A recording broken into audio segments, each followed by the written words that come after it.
সারা বাংলাদেশে বিএনপিকে অনলাইনে প্রচার প্রচারণা বা মাঠ পর্যায়ে দলীয় নেতাকর্মীদের একত্রিত করে যে অ্যাক্টিভিটিসগুলো চালাচ্ছিলেন, যারা খুব বেশি আলোচনায় ছিলেন কিন্তু মনোনয়ন পাননি, তাদের মধ্যে ঢাকা মহানগর দক্ষিণ যুবদলের সদস্য সচিব রবিউল ইসলাম নয়ন।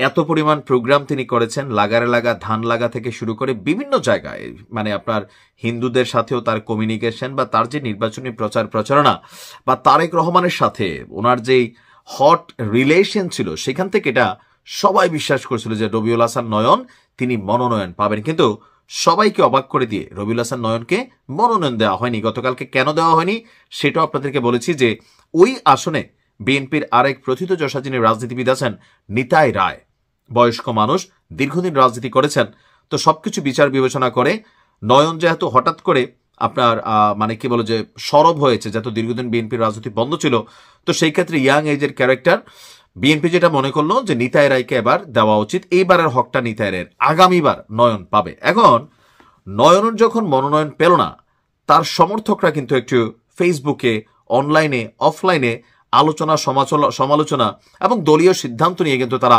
প্রশ্ন তুলছিল। এমনকি সারা বাংলাদেশে আপনারা দেখতেছেন রাস্তাঘাট অনেক জায়গায় ব্লক, ট্রেনের রাস্তা ব্লক, টায়ারে আগুন, মানে বা চাকায় আগুন দিয়া কর্মী সমর্থকরা, যার যার নেতারা মনোনয়ন পায় নাই, সবাই প্রতিক্রিয়া দেখাচ্ছে।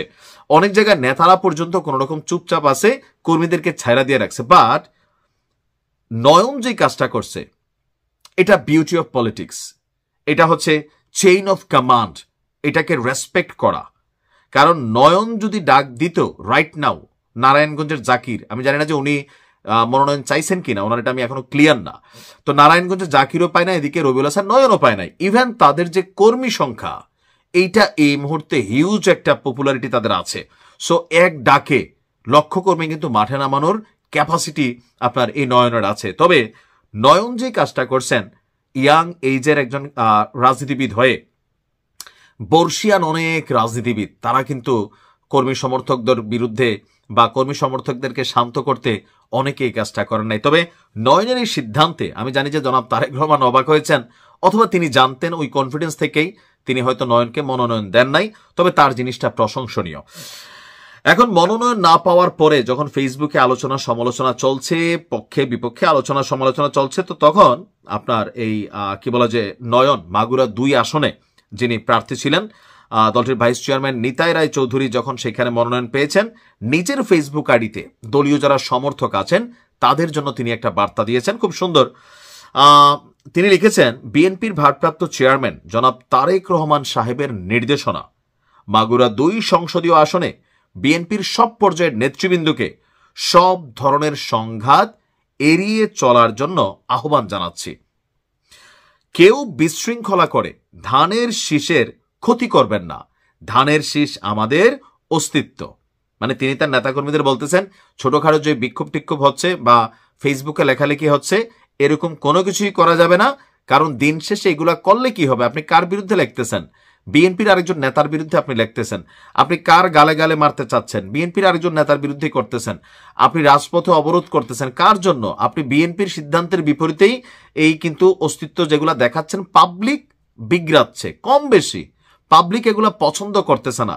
ওই যে গান ভাইরাল হচ্ছে, তুরা তুরাই কামড়া কামড়ি কর, তো এগুলাতে কি হচ্ছে? এগুলা করে কি কোনো লাভ হবে? না, এইটা করে কোনো লাভ হবে না, বরঞ্চ দল পানিশমেন্ট দিচ্ছে যারা এই ধরনের কর্মকাণ্ড করতেছেন।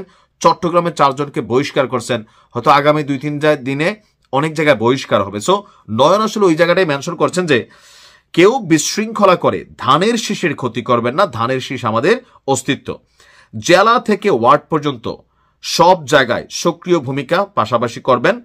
আর কি বলা যে মাগুরার মোহাম্মদপুর উপজেলার নহাটা ইউনিয়নের পানিঘাটা গ্রামের আক্কাস শেখের ছেলে রবিউল ইসলাম নয়ন ছাত্রজীবন থেকে রাজনীতির সঙ্গে যুক্ত। তিনি ঢাকা মহানগর উত্তর ছাত্রদলের 47 নম্বর ওয়ার্ডের যুগ্ম আহ্বায়ক থেকে শুরু করে মহানগর দক্ষিণ যুবদলের সদস্য সচিব পদ পর্যন্ত পৌঁছে যান।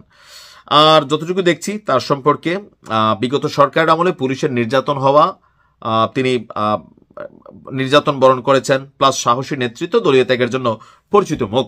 নয়ন যে স্টাইলে এই কথাগুলো বলছে, আমার মনে হয় যারা বিএনপির মনোনয়ন পাননি আপনাদের একই স্টাইল অনুসরণ করা উচিত, কারণ নির্বাচনটা কিন্তু হাড্ডাহাড্ডি হবে। এখন অনেকে হয়তো এটা আইডিয়া করতে পারতেছেন না।